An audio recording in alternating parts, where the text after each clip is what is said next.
başı kan kanseri. O az dibi beraberdi. Beraber mala khud bimre. Hal khrabi vi gish bini vida. Az diye pinjur şu ber vi sakini az poşet red grede.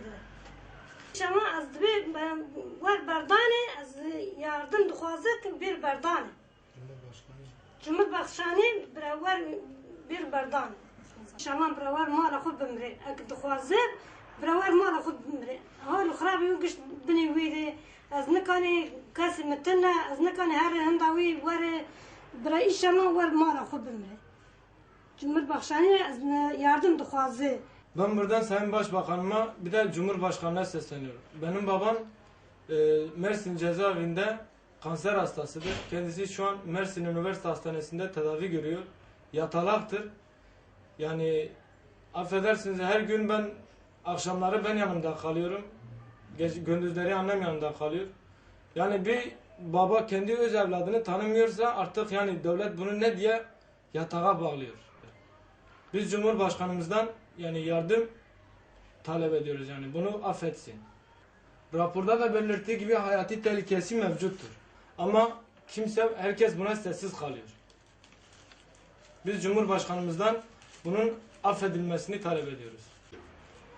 Şimdi benim babam biz 2006 yılından Diyarbakır Dicle Orak köyünden Mersin'e göç ettik. 2008'de işlenen bizim köyde adam vurulmuş. 2006 yılında biz köyden göç ettiğimiz için 2008'de olmuş olayı babamın üzerine atıyorlar. Babamın üzerine iftira atıyorlar. Babam da şu an Mersin cezaevinde kanser hastasıdır. Yani babam şu 2008'de olmuş olay şüpheli durumdadır yani. Olayla alakası olmayan ne diye yani göz altında tutuyorlar. Mahkeme sonucunda hala tutukludur. Tutuksuz yargılanmasına devam ediyor savcım. Yani savcı bunun raporunu savcıya sunduğumuza dahi yani savcıya götürdük bu raporu. Savcı kabul etmiyor.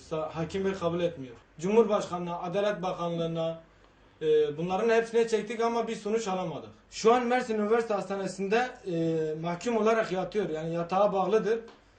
Affedersiniz yani altını bağlıyoruz. Her akşam altını temizliyoruz. Akşamları ben kalıyorum. Gündüzleri annem kalıyor. Yani bir bebek, bir 5 yaşındaki bebek nasılsa babam da şu an öyledir. En azından babamı bıraksınlar ki yani evde onun hizmetini yapalım. Bıraksınlar ki yani onun evde bakımını yapalım yani. Cezaevin yani hastanede gidip gelemiyoruz.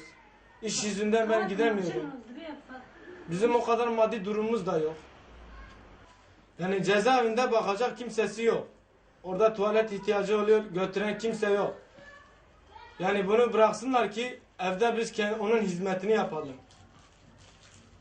Hastaneye gidiyor, biraz iyileşiyor. Cezaevine getirdikleri gibi 20 gün, 15 gün kalıyor. Gene aynı perişan duruma düşüyor. Yani ben doktorla gittim konuştum. Doktor diyor ki her an her şey olabilir yani. Her an kaybedebiliriz diye. Diğer rapor da vermişler ama hakim bey bunu kabul etmiyor. Bu hasta olan kardeşimdir.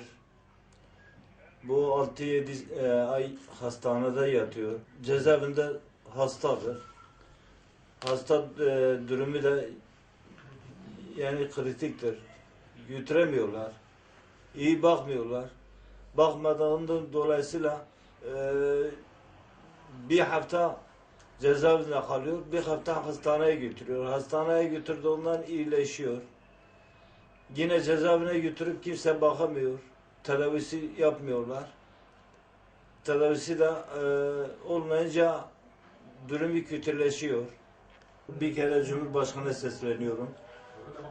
Recep Cumhurbaşkanı ise bıraksın, evine gelsin.